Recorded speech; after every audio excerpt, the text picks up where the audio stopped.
Do you ever see a roller coaster, maybe on video or at a park, and you're like, man, I wish I could ride that, or man, that looks scary?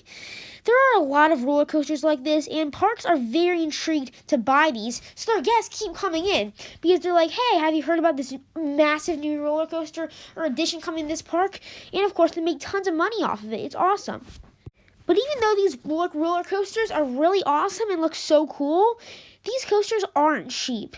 These coasters, like one like right here, cost up to $30 million, like Orion did at Kings Island.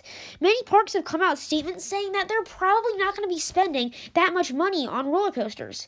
I know Kings Island and their owner said they're probably not going to be spending much more than $15 million on new expansions for roller coasters, and that was even before the COVID pandemic started.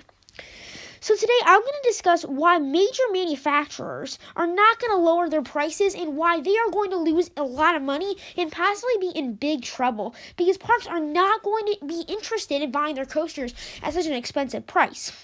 So many roller coaster manufacturers, however, that are really struggling are actually may get a chance to be good on the market now because their smaller creations could provide just as much of a thrill as some of the bigger ones can, but for a cheaper price.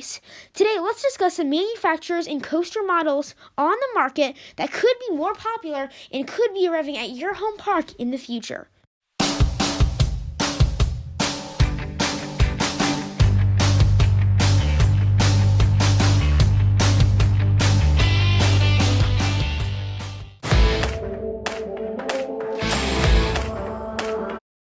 The first new creation I definitely think will be coming to parks next year is the all-new Axis coaster built by S&S Technologies. This coaster, you're not really going upside down even when you're at an angle where you're supposed to be going upside down. In fact, this coaster rotates to match, so you are just sitting upright to match the banking of whichever piece of track. So when you're like this, you flip over so you're still right side up. You can become an inverted coaster or a regular coaster. It's really cool, and I would definitely love to ride this. This coaster model has not opened up yet, but it is at their site right now, and I've heard a few people that did get to ride it. They said it was a really cool experience, and I'm sure parks will be very interested. I cannot imagine this would cost more than $15 million, which is why I do think S&S Axis Three more major models we could see deal. One of them is the Vekoma Suspended Family Coaster. This coaster model is becoming increasingly popular at parks, and it's way better than the old ones like Flying Ace Aerial Chase at Kings Island. These coaster models look so thrilling, even if they're just for families. They're for families and thrill seekers. And I do believe this coaster model will become incredibly cheap and become incredibly popular for smaller parks.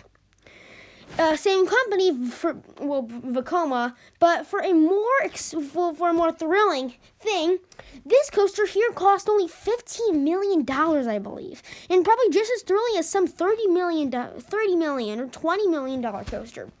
This coaster is Lek Coaster at Legendia in Europe.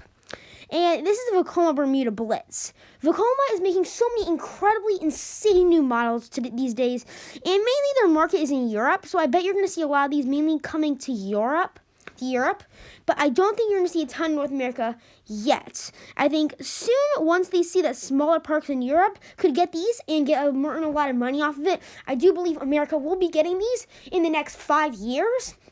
But I think it might be a little bit before America sees these.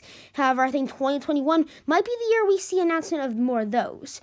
And these coming to America, RMC Raptors. 2 are already built and 4 are planned to open next year. This RMC is a single rail coaster. It's becoming increasingly popular. In fact, another company called Intamin has already announced that they're going to try to make single rail coasters as well. And Australia, an Australian park, has already said they want to build one. This is awesome because these coasters look so thrilling for just a small footprint and a great cheap price.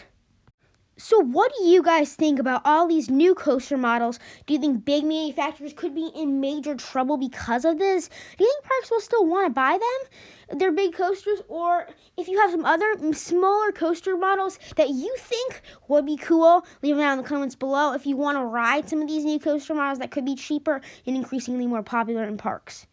You leave that in the comments below as well. Thank you guys so much for watching. Have a Merry Christmas, and I will see you guys next time on the Coaster King. Don't forget to like, subscribe, and ride when the parks open back up again. See you guys.